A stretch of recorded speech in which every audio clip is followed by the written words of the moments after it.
Well, officially welcome to our second Riser event with guest Brian Carriere. We're super stoked to have you here. So the goal of these events for us are to all collectively move forward and to push towards this direction of freedom and thriving in life. And that's through collaborating with others. It's through conversations with experts like you and learning about what's working in business and life. So again, super excited that you're here and excited to learn from you. Yeah, happy to be here.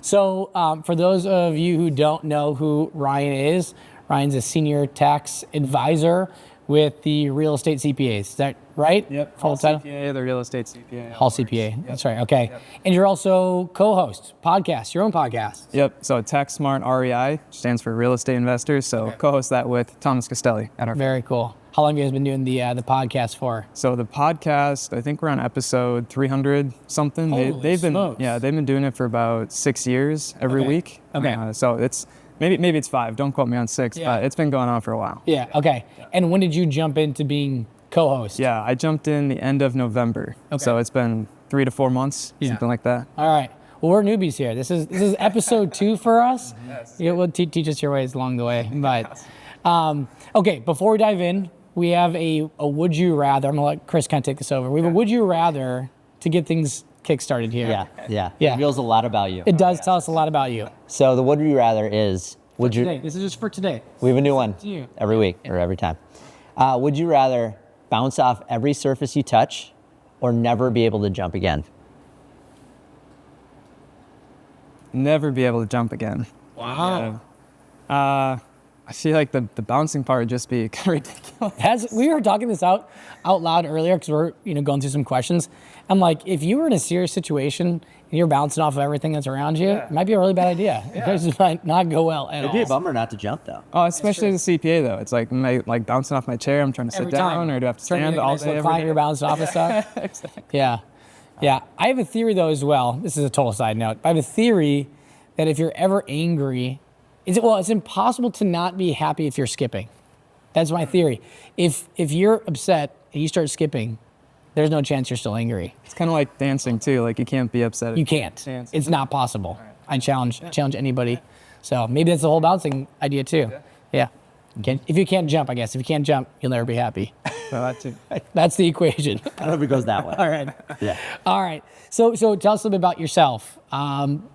Born and raised Minnesota? Are you from outside the great state? No, I was born and raised in Apple Valley, Minnesota. I went to Eastview High School and then went to University of St. Thomas for 4 years. Accounting and finance degrees, kind of a double major to help me get to the CPA route. Then went to Honeywell, one of those Fortune 500 companies. Worked there for a little while. It's kind of a leadership development program. That ended up not going as well as I had hoped. Not as much development. Yeah, and didn't really get the kind of internal roles that I was expecting. And while I was there, got my CPA and kind of decided, hey, I've got my CPA, why not transition into a CPA firm, kind of go that route. So I worked at a really small firm in St. Louis Park for 3.5 years, 4 years, something like that.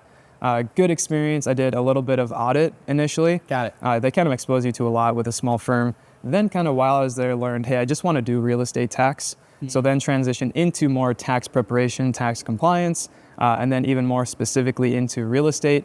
And then while I was there, I was like, well, I don't know if I can get quite the experience that I'm looking for here. Then transitioned to another firm, CLA, Clifton Larson Allen, was there for about 1.5 years. And that group was great for me because the way that they do business is they specialize in a specific industry. So you could basically jump into, hey, just a real estate industry, which is perfect. Yeah. So I was in that group, like I said, for about 1.5 years. Really good experience, really good exposure, really big partnerships, really high income, high net worth individuals. Yeah. And then while I was there, had been kind of used to Hall CPA, the real estate CPA, on my mind for several years. I'd actually reached out to Brandon, our founder, kind of managing partner, back in 2016 while I was actually still back at Honeywell towards the end, and just like was doing like blogging for him and Cool. kind of just staying in contact with him. And then I was like, hey, do you guys have a position? I actually got rejected for a position at first. Yep, Can't a senior, I can't give up. Senior tax associate position, didn't get that. And then something like a year and a half later, they had a senior tax advisor role, and I was like, well, I don't know if this is a good fit, and ended up interviewing and got the job. So Very cool. that brings me to today. And so you've been there for how long? 2.5 years, almost 2.5 years. Okay. Yeah. In the real estate CPA, you guys are pretty specialized, right? Obviously, the name kind of gives that away too.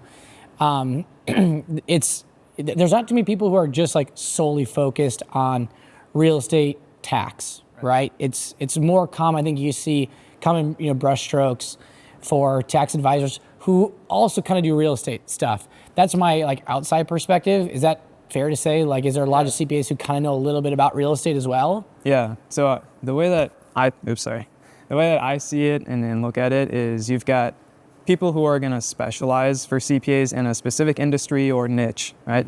For us, it's real estate, but overall, most people are what we'd call generalists, meaning they don't have a specialty or a niche that they've put themselves into. And so they know a little bit about everything. They can talk a little bit about those things, but they can't go deep enough into specifically getting into or understanding strategies. And maybe not just, here's what the strategy is, but here's how you actually document that, protect yourself under an audit. Here's what you can do looking back, or what you can do today, or what you can do in 5 years from now. Yeah. So it's kind of understanding all of that when you get really deep into a specialty or a niche, that we can add a lot more value. Just like anyone who gets into any specialty, it's high niche. Yep, you can add more value there. Cool. Yep.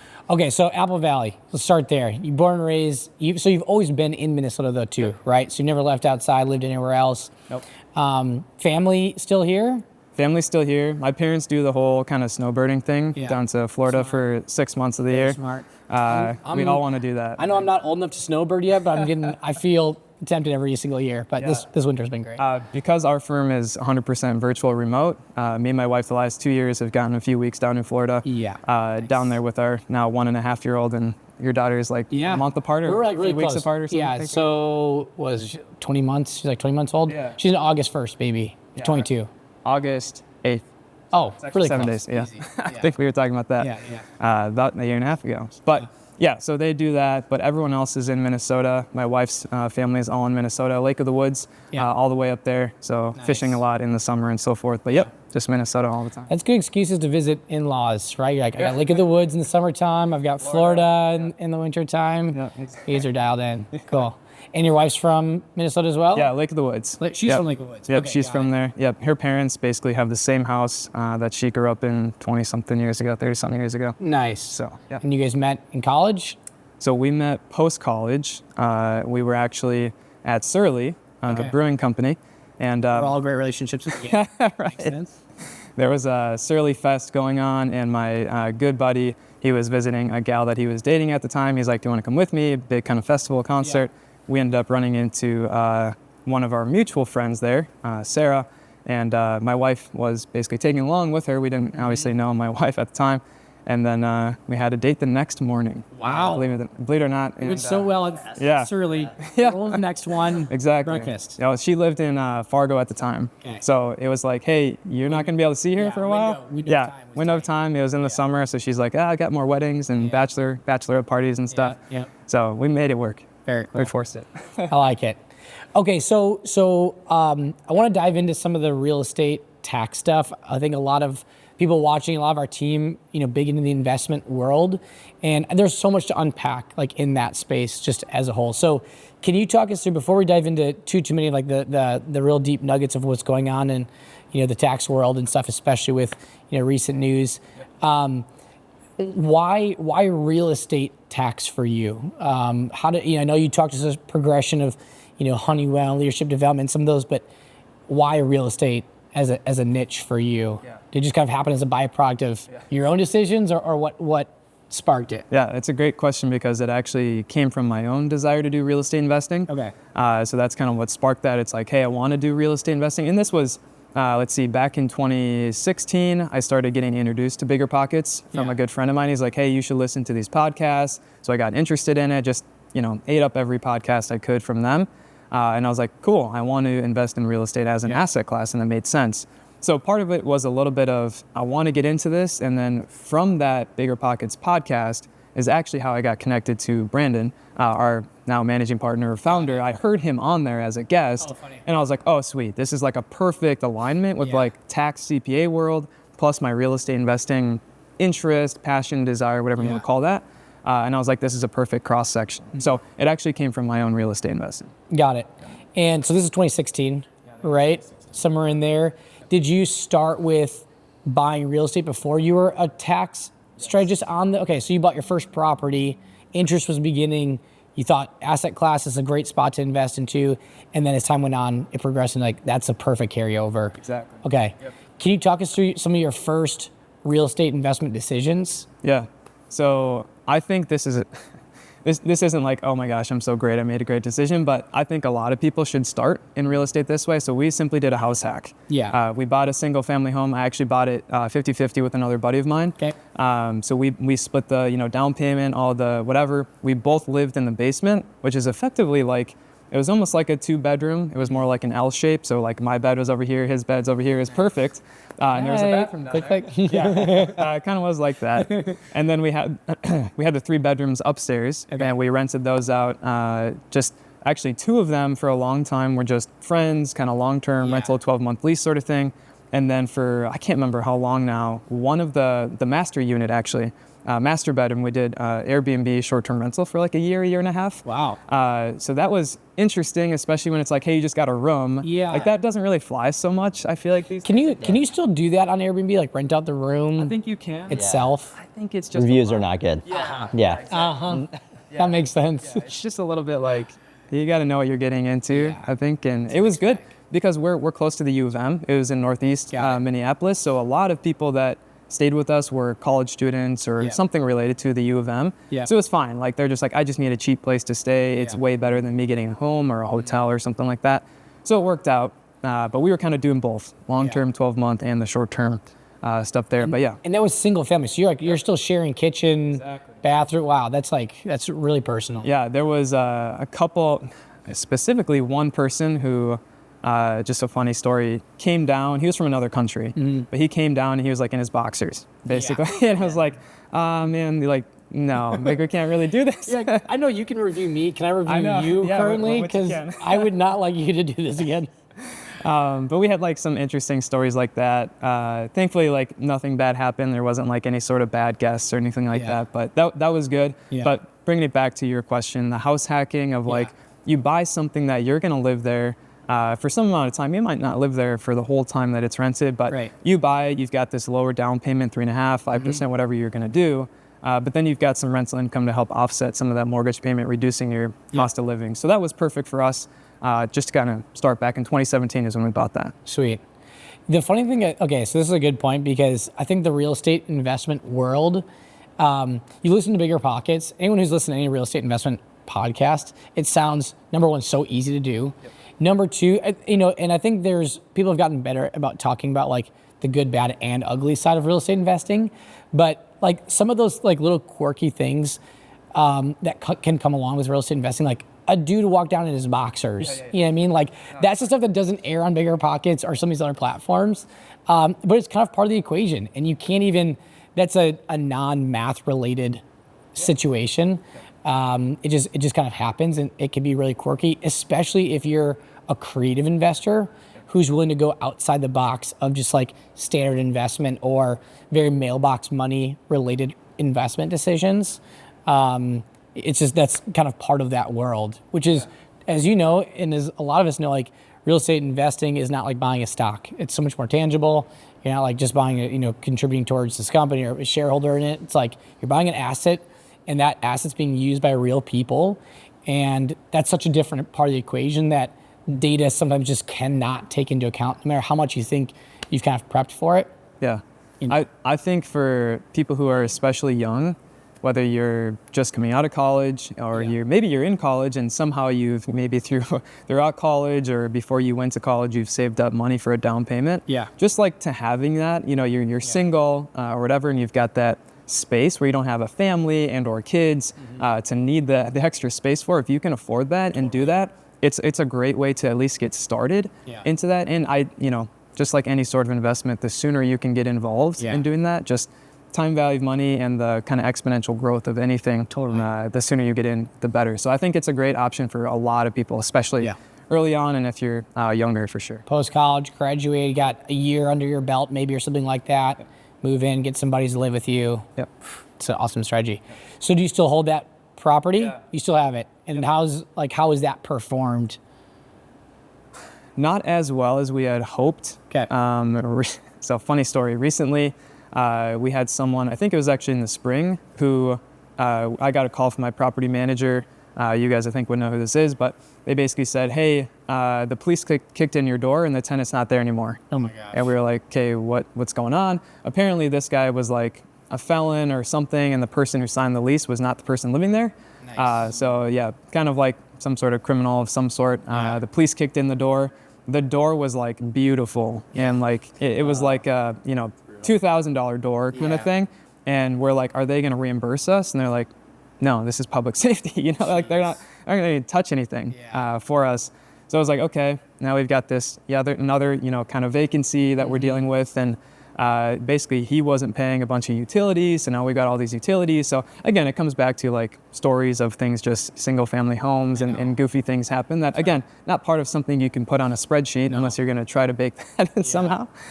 Just unexpected negative amount, whatever. Yeah, You just can't. exactly. So funny things like that happen, but overall, like, it's been going okay. Okay. But I think not performed as well as we had hoped. Did you use that one to then leverage up to your next property after that? Short answer would be no, not tangibly. Okay. And the reason I'd say not tangibly is I'd say the intangible experience that I had allowed me to kind of talk with another friend, basically to say, hey, I'm doing real estate, I want to do more of this. Right. And it was kind of like, cool, another kind of partner, let's invest in some more things together. Yeah. And over time, like that kind of relationship kind of blossomed into doing more and more real estate. But that experience kind of allowed me to, one, have the experience and just saying like, hey, I know how to do this, I know what this is like, and then help me kind of scale upwards to, from there, we bought a fourplex, basically. Sweet. I've found, at least in things like that and in other categories of just life, is sometimes just doing it, right? I think that'll always be, I think, the hardest part for anybody getting into, a bigger decision like real estate investing or things like that. People get so paralyzed by not doing anything because they're really trying to control and wisely understand like the outcomes. Then they don't do anything at all, when the reality is the most value comes out of a foot in the door that you never would have anticipated somewhere else, right? It's like that led you to this next situation that you probably couldn't have manufactured without it. And it's like, you can't account for it, but you got to know and believe that some of the best value is going to come out of a door opening because your foot was just in the door from the beginning, even if that one didn't go quite as planned or whatever it is. And I probably lean more towards, I think everyone has a little bit of a comfort level of I need to know 90% or be 90% sure of something. I think entrepreneurs, not to say I'm necessarily all in the entrepreneurial kind of, passion and risk tolerance, but I think entrepreneurs maybe lean more towards like, I need to know 50%. Yeah. I'm someone who's like, I need to know I'm being comfortable with about 75%, and then I'm going to be able to move forward. So I was kind of there. I was like, hey, I know enough. I'm comfortable enough to say I'm going to make this decision and move forward, instead of like, I need to be absolutely certain, which like most CPAs would probably lean towards, I need to know a lot. And It kind of surprised me you're that far on that scale. Yeah, I think I'm kind of uniquely more towards the entrepreneurial side. Yeah, sweet. Okay, so you single family, you have a fourplex. Can you give us a quick snapshot of the rest of your portfolio, just so we have a picture of that? The fourplex was 2019. Okay. 2020, I think it was all 2020. Maybe, don't quote me on this. It was 2020 and 2021. We then bought single family in St. Paul. Then we did a duplex in St. Paul. And then I think there was one more. I think I'm missing one. One other one. Okay. Also single family, or like a small Also single multifamily? Yeah. Okay. 2 multis, 2 singles. I feel like I'm missing something else. Okay. Yeah. What? Yeah. And were they all buy and holds? Yeah. Flips? Yep. Okay. Nothing flipped. Nothing Okay. like that. Okay. Cool. Just haven't sold any of them at this point. You've kept them all. Kept them all. Sweet. We've explored selling them. For example, like the fourplex we've considered. Yeah. We've just kind of like evaluated what's the equity in each of these and said, is there a better return on equity? So we've considered that. Do we do a refi, but with interest rates being high, that doesn't really make sense? Do we just sell it and go get a better asset, something like that? Yeah. So we've considered selling, but we haven't. Okay. What is the direction? Like, do you anticipate continuing that hold strategy? It sounds like you're open to, selling those and then, switching out for something better or greater or something like that. Yeah. Is that always going to be on the horizon? Are you trying to acquire more properties? What is some of your long-term picture for the investment world? I think as I and you, right, have kids now, it's a little bit of probably leaning towards more syndications, kind of a limited partnership type investment, something that can be even more passive. As much as people want to say real estate investing is passive, it's not necessarily. And depending on whether you have a manager, which we do, or not, it can certainly be more or less passive. But I think just with a growing family and a growing kind of career and wanting to focus more time there, I think more of our allocation of funds going towards those kind of limited, very passive, but also potentially a property that's in a different state, kind of the diversification, and a property that could be more of a class A or somewhere in there, class B plus or something like that. So a diversification out of Minnesota for the state and a better kind of asset class in and of itself, and being more passive, those kind of elements. Yeah. Real estate, even like, unless you're doing true syndication, where it's like, oh my gosh, I'm basically not touching this at all. It's just not that passive. Even if you have a property manager, and you can attest this too, right? Like, even if you have a property manager, you're still managing somebody, right?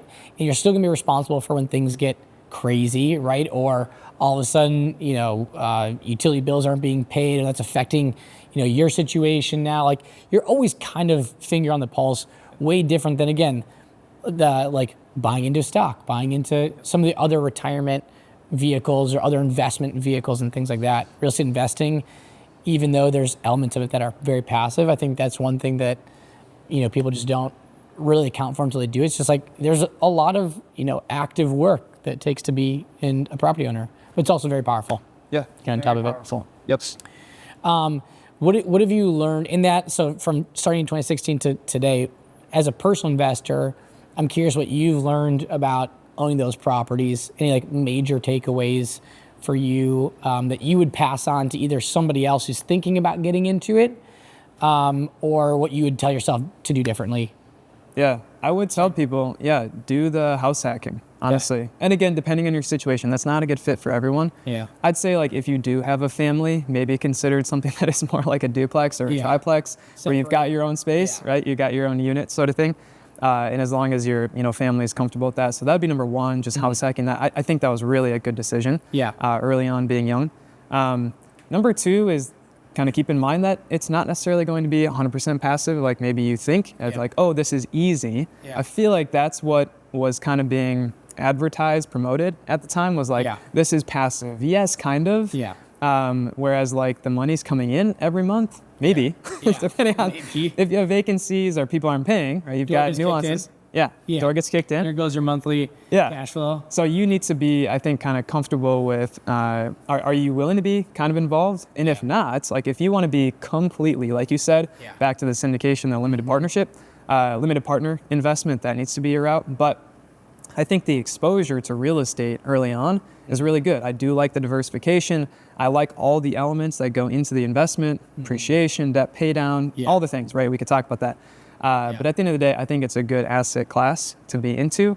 But I'd say, how much do you want to be passive or non-passive?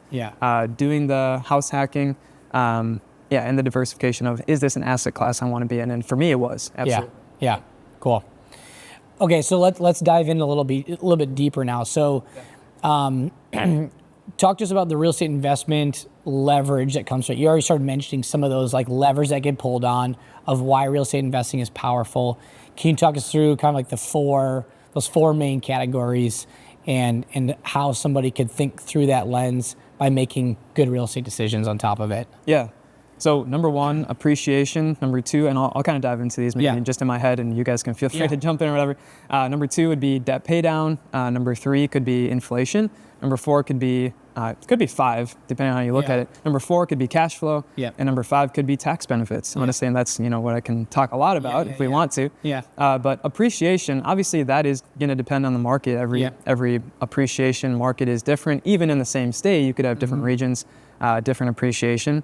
But the debt pay down, obviously, that's assuming you've got debt. Some people are gonna go buy properties with all cash, and that's fine, or maybe differently refinance at some point. And then third, inflation, right? You've got an asset, right? It's sure tied to money, but you've got a real asset that is going to generally grow with inflation as well. The fourth is cash flow, and we've kind of talked about my story of like not every property is going to cash flow necessarily, depending on the performance, but that should be an element. That's what you should have in your pro forma and be expecting. And then fifth is the tax benefits. There's a ton of things that I can talk about there for sure, but that's kind of the 5. Sweet. So, so double clicking on appreciation, depreciation. Can you explain those 2 words? Because depreciation for sure gets confused a lot with the real estate investments. Because I thought I was buying an appreciating asset.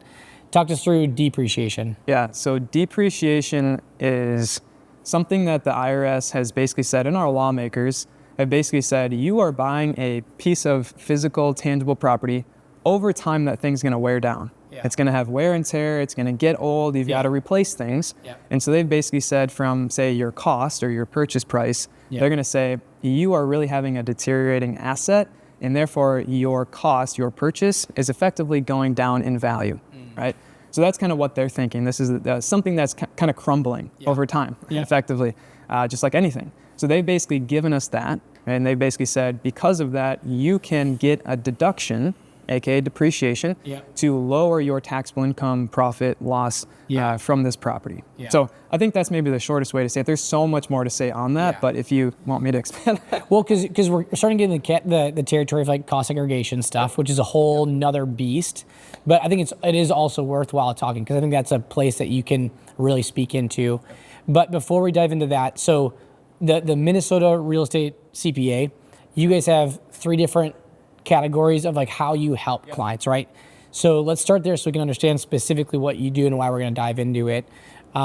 Tax preparation, you've got tax strategy, and then you've got, maybe the third, accounting. Okay, so talk us through each of those categories, and then you're in the tax strategist side of things. So talk us through the other ones. Yeah, so accounting is like, right, that's your basic, you've got income and expenses that you need to categorize. You have to have a P&L to, 1, evaluate the operation, the profitability of your business. So just from like owning any sort of business or real estate, you've got to know that. How am I operating? How am I performing? So that's piece 1.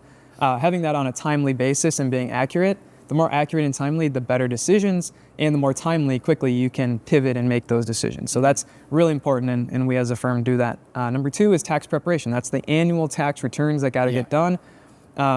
Being on the strategy side, I see a lot of tax returns from prior preparers or people who've done it in the past, and I've seen a lot of things where things have been done inappropriately or incorrectly, and some of them are more so it's just wrong on the form, and that could lead to trouble down the road. Or number 2, it's like you completely missed out on deductions, and that's really unfortunate for me to have to be the bearer of bad news for that.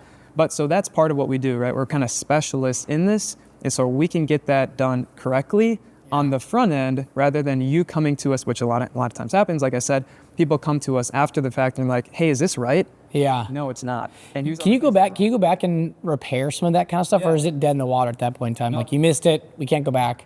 Yep, you can go back 3 years. 3 years, okay. Yep, and you can amend tax returns. So absolutely you can do that. There's certain things we could talk about with depreciation where you can kind of do it on a go forward basis around the current tax return. But yeah, you can go back and amend is the short answer. Okay. And are you guys helping like just the layman who is not even involved in real estate investing do tax preparation, or do you only work with clients that are doing, some form of real estate investing on top of it? For tax preparation, I should say, in that category. Yeah, so just for an idea of our clients, so they're all real estate investors in some form or fashion. They range from, they bought their first rental property all the way up to billion-dollar funds and syndicators and syndication. So we kind of, full range of where people are at, and scaling and growing. But all of our clients own real estate. One caveat is we don't basically offer tax preparation as a standalone service. you have to come work with us through tax strategy or accounting in order for us to offer that to you. We don't want to be just a tax preparation company or mill kind of thing. So you basically have to come through kind of one of these some other channel on top of it. Okay. Okay. And now tax strategy. So that's the chair you're in, right? So tell us more about what is involved in that role and how that helps clients. Yeah. So it's kind of two different phases. There's a lot I could say. I'll try to keep this as short as possible. One of the roles I play is reviewing prior year tax returns, like we were just talking about. Hey, what's wrong? What should have been better? Is there anything that should be fixed, or what should be something to address? That's number one, kind of just looking back. Then we've got here's what you could be doing today or this tax year, right? That's usually around what's the tax year that we're looking at. Then we've got considerations of what strategies, now that you understand this, right, person I'm working with, now that you understand these strategies, what might you use in the future? Because maybe this year isn't perfect. So it's kind of a past, present, future kind of look. And specifically, it's about educating clients on what strategies are there, what things are wrong, and what is going to be best to be using moving forward. Got it. Okay. So from like the counsel that you're providing, right? The consultation, the advice side of things. You and I have talked, right, about this same sort of thing. I know you're not a proponent of buying a property just specifically for tax benefit, right? At least I hope. Correct me if I'm wrong, because I'm kind of speaking on your behalf now from past recollections. But a lot of it's like, well, don't buy it just for the tax purposes, but the tax should help make it a no-brainer. Is that somewhat fair to say on that scale? Like identifying the right property is step number one. Like it's got to work for you in a lot of different ways, and the tax side of things should make that deal like that's the deal for me moving forward. Yeah, a couple of ways that we like to just kind of summarize it, boil it down to is don't let the tail wag the dog. So if you let tax savings wag the dog, which is like the overall investment strategy, what should I acquire? You're doing it backwards, right? That's kind of the thinking. Or another way to say it is let the tax savings be the cherry on top of kind of the cake of this is a good investment cake all by itself. Oh, now we've got tax savings. Oh, even better. Big deal. Right? So that's the way we look at it. Okay. So you're working with people all over the country, correct? So it's not just Minnesota. Okay, so you guys are like the real estate CPAs nationally. Correct. Got it. Okay. And so is a lot of like the phone calls you're taking and how counsel you're providing, is it people who are coming down the, kind of saying, I want to continue investing. How am I looking at my portfolio and what kind of decisions should I be making moving forward? Yeah, pretty much all the clients I'm working with are actively looking to invest. I'm looking for a new property, or it could be I'm looking to sell a couple properties. They want to talk through exit strategies, kind of what we call them. Talk about that, implications, what could they do, but it is mostly people who are looking to acquire more. But yeah, all 50 states. I have a client who's in Australia. I talked to someone the other day who was in the UK. We're obviously focused on the US tax things, but yeah, it's all 50 states and kind of helping them think through what should they buy, right? What specific type of real estate? When should they buy this? There's a timing aspect that goes into this. And what other tools, for example, a cost segregation study, should we be timing in this new acquisition and when? So a lot of elements that go into kind of who, what, when, where, why, so all those things. How does tax, so if you're a citizen in the UK, that's all, it's going to be all taxed in the UK, right? Would stuff even be taxed here? How does that work? Yeah, generally, so this specific person has income in the US. He's also a US citizen.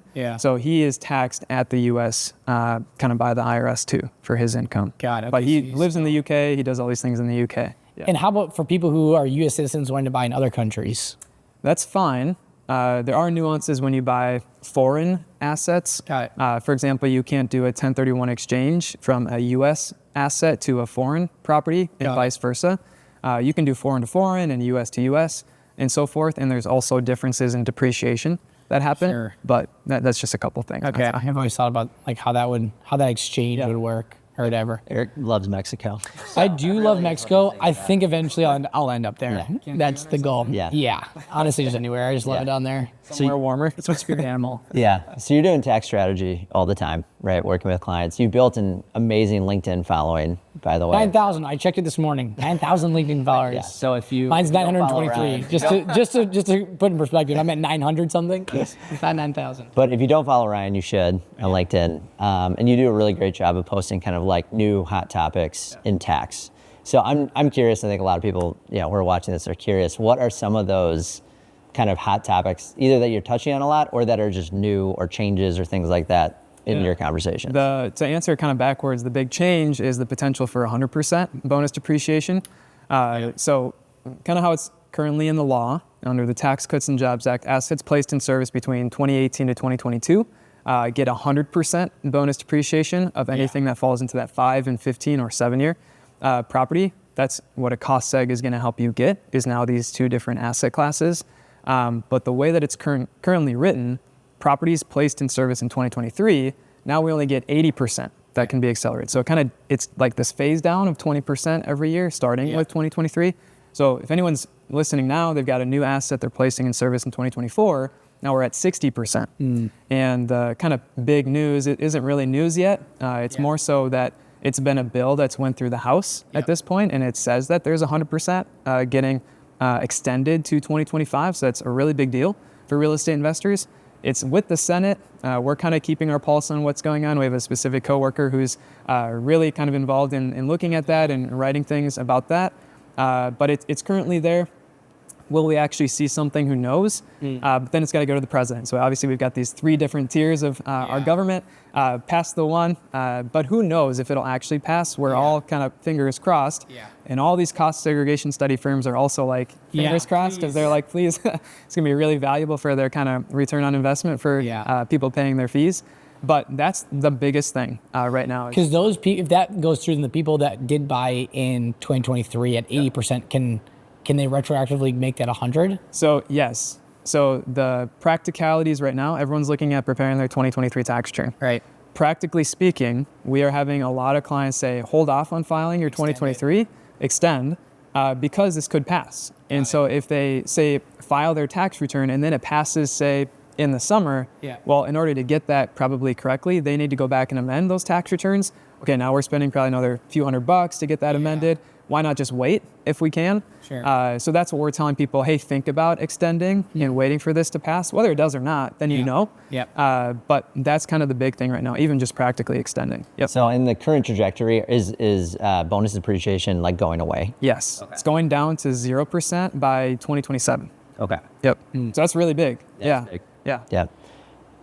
Any other, I was just gonna say, that's a big one. Any other hot topics, things like that you've been dealing with? Yeah, so I'd say the short-term rental strategy or loophole is kind of what we like to call it.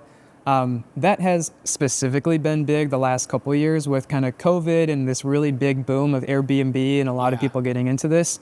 The short-term rental, vacation rental market has, I think, kind of seen a little bit of a correction with you can't just throw any sort of property up and expect to make all this money anymore. It's becoming more competitive. You've got to be very strategic, have good design, good amenities, good market, all that.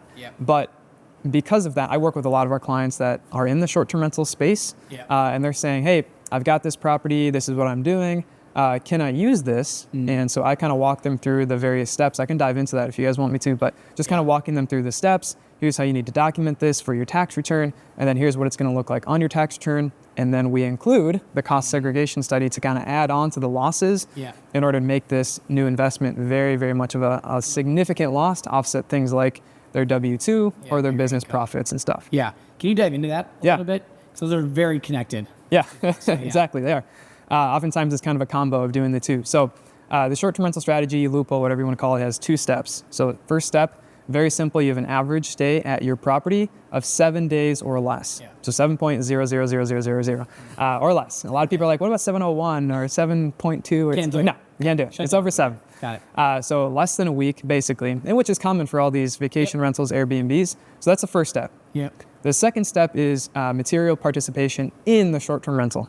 Okay, so that there's 7 material participation test options, is how I like to explain it. There's really 3 main common ones that our clients are going to evaluate. So number 1 is substantially all, meaning you, for this short-term rental property, you are substantially involved in everything, and basically you do all of the activity, right? So that would basically be impossible if you had a property manager or if you've got a cleaner, right? You need to basically be doing everything. For a lot of my clients, it's not realistic. So then we go It's to, probably against the idea of why they bought the short-term rental to begin with. yep, oftentimes it is like a little bit like, I want it to be passive, and I'm like, well, maybe not the first year, maybe year 2, we make this passive, and there's some strategy that can go in there. But the second material participation test option that we talk about is the 100 hours in more than anyone else test. So this one is kind of confusing. Usually I use my hands. I'm using a copy in my hand right now. But just imagine that one basically says you need a minimum of 100 hours, again, in your short-term rental, and your time is more than anyone else, right? So who is that? That's people like a cleaner or cleaners. Maybe you've got a property manager. Again, you need to be careful on that. Maybe you've got a contractor or a handyman that you might be competing with. So for example, say you get 200 hours in your short-term rental in that first year. You've then got a cleaner who puts in 150. You've got cleaner 2 who puts in 125. You've got a handyman who puts in 100. You're good. Right? You just got to be in, not aggregate. It's per. If you think of like a bar chart, you're basically the one at the top of the bar chart. Got it. Right? So as long as you've got that minimum, if you got more than anyone else, that's going to work. Yep. And the third one, sorry. So the Yeah, third one, keep going. I won't take you off your run here. the third one is simply 500 hours. And so if you get 500 hours, you actually then don't need to compare your time to anyone else because the IRS has basically said that's a lot of time. That's about 10 hours a week, right? Yeah. That you're putting into this property. That's enough for them to say that's material participation. And again, you don't need to compare your time to anyone else. And then what does that get you? If Yeah. you're materially participate? So great. So if you meet both steps, the short-term rental strategy, that turns that property, that short-term rental, which would normally be considered passive, and we can talk about the passive activity loss rules, but that's the big dilemma for real estate investors. That turns the property to being considered non-passive, which means that you can then offset things like your W-2 income, which is non-passive, or business profits, which are also non-passive. So it allows you to use those losses to offset the other non-passive income. Yeah. Okay. So, so those 2 different like categories, right, that you can talk through. You've got to at least, either way, you got to have less than 7 days, right? Correct. The other ones you talked about are separate. So it's like, this is a both and for that. But the other ones you can do separately. You could choose which of those other 3 categories that kind of work in that sentiment. Okay. Can you do the same thing with like midterm, long-term rentals? Or are they different rules? So different rule or a different strategy is kind of how I'd say it. What we're talking about with midterm rentals or long-term rentals is real estate professional status, or REPS. REPS is kind of what we paraphrase it to. So the 2 steps for real estate professional status, step 2 is the same. So I won't kind of say that would just kind of be a repeat. You've got the same like kind of 7 test options. We just went through 3, but step 1 is the big difference.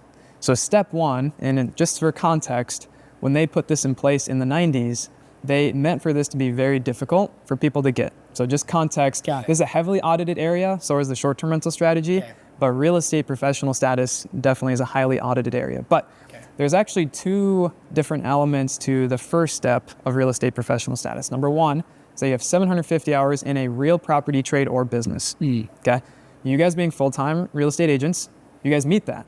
2,000, 1,500, whatever, like you're well over that, okay? Being an agent is a real property trader business, good. The second part of step 1 is that you have more than 50% of your working time in a real property trader business, right? So again, if you're a full-time agent, that's fine. You meet that. That's not an issue. The issue becomes, hey, I'm a part-time agent. Oh, and by the way, I also work for Target or Amazon, and I'm doing like something else for HR or whatever. Okay, now we've got a 50% issue, okay? But for people like you guys, if this is your full-time job, I'm not concerned about step 1, but you've got a number to hit, 750, and a percentage to hit, more than 50%. So, yep. So if you have midterm, long-term rental, you have another job, then it's probably, you should anticipate that income or loss will basically offset other passive income activities or loss activities versus your active income.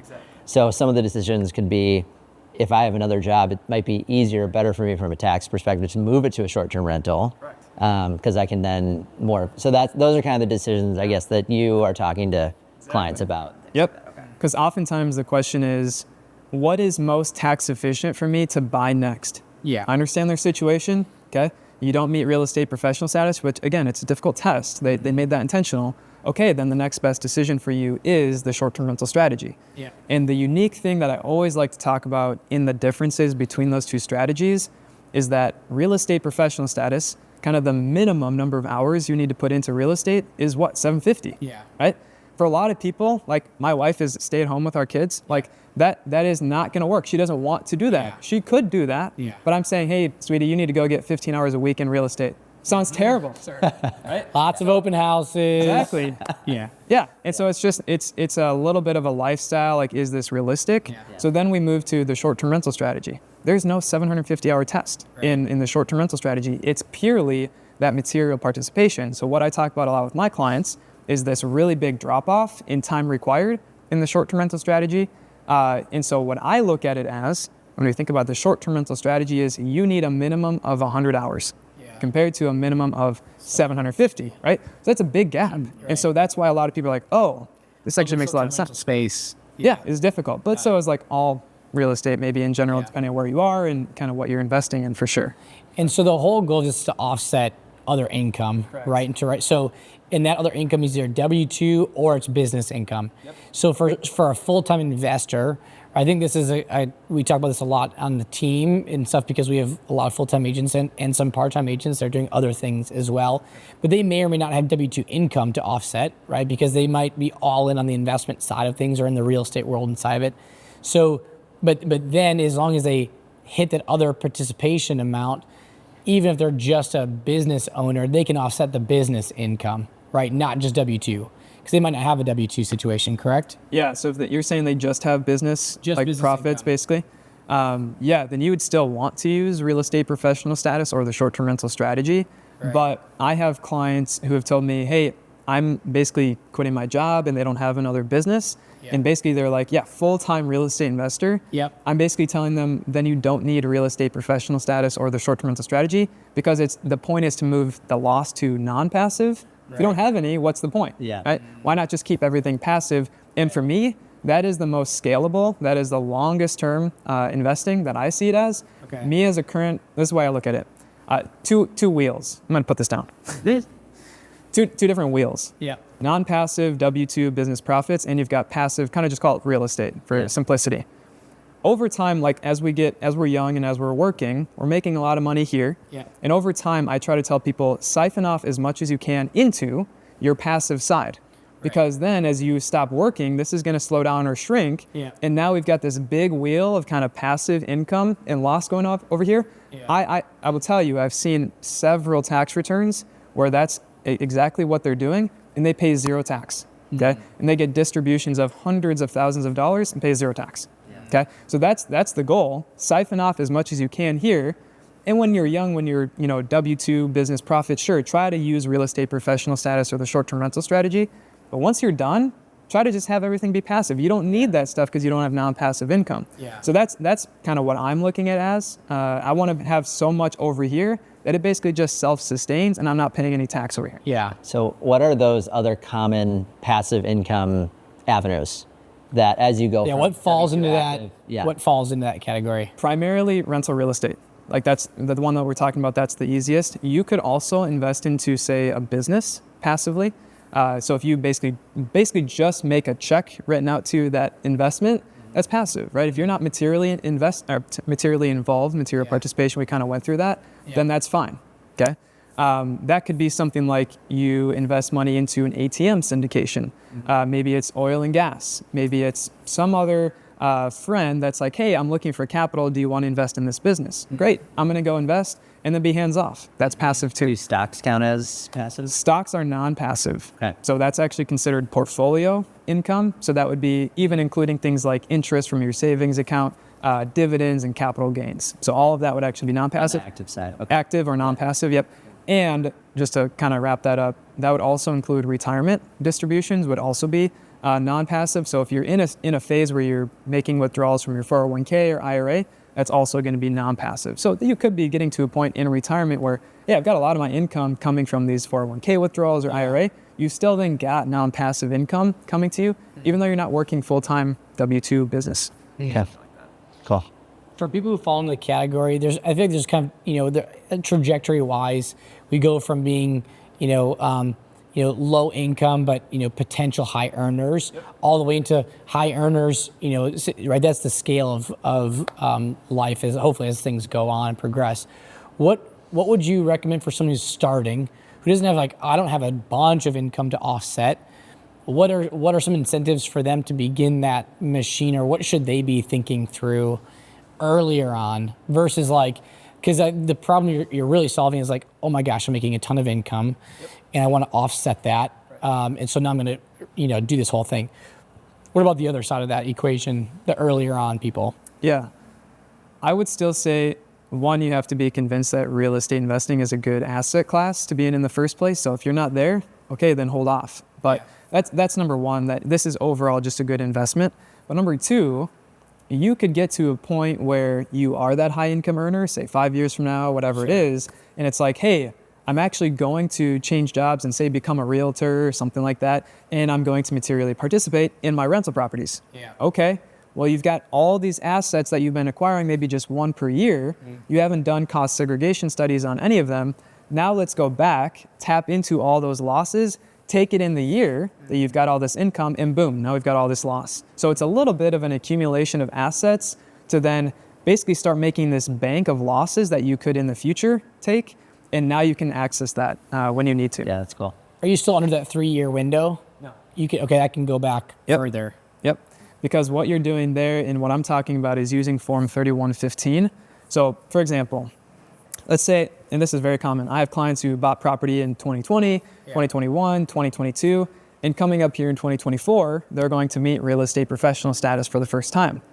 I'm basically telling them, cool, we've got 3 assets here you have never done a cost seg on. They're all in the years that is 100% bonus depreciation. You'll go do a cost seg on them, take all the losses in 2024 using Form 3115. Boom, we've got this massive loss to offset their W-2 and business income. That's great. Cool. I want to pause for a second, see if we have any questions for Ryan. 2 of us in here. Yeah. It could be either tax related, if any of that, any clarifications, anything about him. You don't have to have any questions. I just want to make sure that Open it up. we open it up for any questions.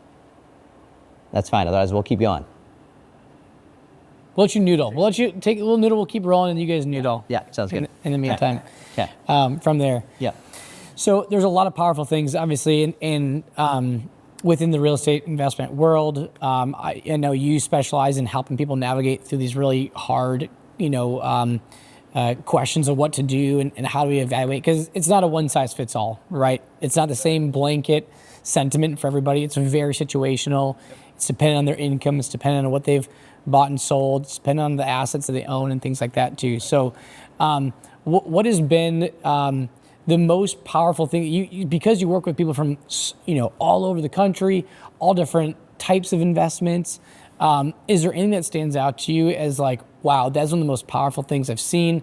That's a really cool way of doing things, or trends that you're seeing people do? And maybe it's a little bit that mechanism you were just talking about too, but what stands out to you because you get to work with such a big pool of people?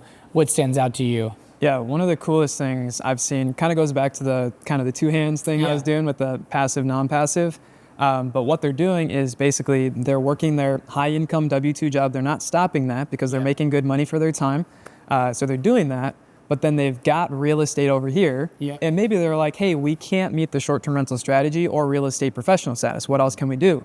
Well, come to find out, specifically for one client, that they have this investment into passive businesses, which truly are passive. And so they've got this beautiful little flywheel of income from their business. And then they've got real estate that's producing losses. How do they get losses? From paper, right? Depreciation, or doing a cost seg. And so what they're doing is basically saying, I've got business profits, pumping it into a new investment every year, business profits, new investment, offsetting all that income. And it's just, again, this kind of beautiful wheel that over here, they pay no tax. They're really maybe only paying tax on this side, but now they've got this kind of wealth building of assets over here. It's just really cool. And it's so easy, in my opinion, to get a loss from real estate, because you just go do a cost segregation study. Or you make a new investment and you do a cost segregation study. So passive losses are not easy, or not hard. And what's difficult is potentially finding those passive income investments to make. That's not necessarily something that's just out there open to the public. They're difficult to find. Sweet. Yeah. Alex? I was going to ask about, well, you just go. You fire away. I was going to go into freedom. Oh, okay. Or go. Yeah, I like it. Sure. Okay. All right. So partially why we created Rise Realty was to help people achieve freedom in their lives. And freedom can look in a variety of different ways. But part of what that looks like is essentially giving you the freedom to kind of focus your time on the things that you want to do, not that you necessarily have to do. And a big part of that is basically financial freedom. And a lot of that relates to the steps that people take, and then obviously even the tax strategy, especially as you get more into assets and accumulate more and kind of get into that freedom path, essentially. So we're always curious when we talk with successful people like yourself that are either, one, working to achieve freedom in their own life, or two, helping other people achieve freedom. And so kind of a little bit related to the question that Eric just asked, I guess I'd be curious kind of what you see in terms of how either what you're doing helps people achieve freedom. And maybe the second part of that would be like in your own life, like what you are looking to achieve and kind of what that freedom would look like for you. Yeah, one of the questions I ask every single client is, what do you want to get out of our time? Right? It kind of helps me zero into why are they making this investment, both of their time and their money. What do you want to get out of this? And almost every time it's, hey, tax savings, yes, but why tax savings? Like, what are we trying to do here? It's in order to get more income or cash flow to their family so that they can retire earlier, right? Or have more freedom, space, capital to do things to retire sooner. So the things that I'm doing, I always see it as helping other people achieve that kind of a goal ultimately. Because it's kind of freeing up that capital for them to do that, make more investments and whatever. For myself, my goal is financial freedom. For sure. And it is for a lot of people. Part of it is a little bit of a desire to potentially pursue things like being into more other businesses, right? Whether it's like I own a small business, currently talking about that with some friends, or just overall more real estate investing or helping other people do that. Kind of like what I'm doing now is like consulting, coaching sort of things, like how to do that. So helping other people do that is already what I'm doing. And so I want to do both of that as well. But a little bit of just like the financial freedom, so like relational freedom, kind of the health freedom, all those things as well. So just overall kind of, I want to get there. My goal has always been 40. I don't know if that's realistic at this point, but that's kind of been my goal in order to kind of make more freedom choices. That's kind of how I want to spend my time. For someone who wants to learn more about stuff like this on their own, as well as potentially talking to a person like yourself and partnering together, what are some good resources that you found, whether it's books or podcasts or people that somebody could connect with or connect to in the meantime? Because there's so much to learn. In there. They could listen to our podcast, Tax Smart REI podcast. You'll see my face on there. Sweet. Along with Tom's. I just was told we were number 171 out of the top 200 business podcasts. Wow. There you All go. Congratulations. Cracking the top 200. That's great. Congrats. I think we're like 170 right now. Episode 2 is already around. It's like roughly. we're getting there. We're getting there. We're close. We're close. But they can listen to our podcast. Our website has a ton of just free articles, blogs, things like that. They could also be following me on LinkedIn. I write a lot. A lot of my coworkers are writing a lot too. Just content, things that are going on. A book. We're starting to come up with some like kind of smaller ebooks and so forth. So hard for me to like promote that explicitly. But a good real estate tax book. There's a couple out there. Amanda Hahn has written a couple books about tax strategies, as well as Tom Wheelwright. Tom Wheelwright is like Robert Kiyosaki's poor dad's CPA. He's written at least one, maybe not two at this point. So there's a couple books there. Again, those are more tailored to specifically real estate tax. But I always like to kind of go back to, if we're just looking for overall investments or real estate, Rich Dad, Poor Dad was really a big catalyst for me. I think it was for a lot of people. Especially listening to the Bigger Pockets podcast back in that time. It was like, they would always ask like, what's one book that you blah, blah, blah. Every time. Almost every time it was like Rich Dad, Poor Dad. So just a good like framework mindset about like the goals of kind of why we're investing in real estate investing. So those are some good resources. Cool. Thanks. Any questions? We'll have lunch too, so you can ask Ryan individually as well. So cool. Do you want to give me my email? So share that now. If anyone wants to contact me just via email, it's Ryan, RYAN, .Carriere, CARRIERE, at hallcpallc.com. Sweet. So send me an email. And I always just like to tell people too, not everyone's a good fit. Contacts me. there's a little bit of like, does this make sense? So there's a little bit of like a back and forth of, answer these questions to help me understand if this is a good fit. Right. We don't want to waste your time or our time, so let's figure that out first, and then we can do something like setting up a call. So just always like to preface that too. Awesome. At minimum, follow him on LinkedIn. Yeah. It's an amazing. 9,001 followers. Yeah. Coming live. Yeah, the content is very timely. It's really interesting. It's like the deep level knowledge is not kind of the basic stuff. So it's pretty incredible. Thank you. Yeah. Yeah. Thanks so much for joining us. We appreciate Yeah. you guys. And we're excited to see you keep growing. Yeah. Thanks, guys. It's just a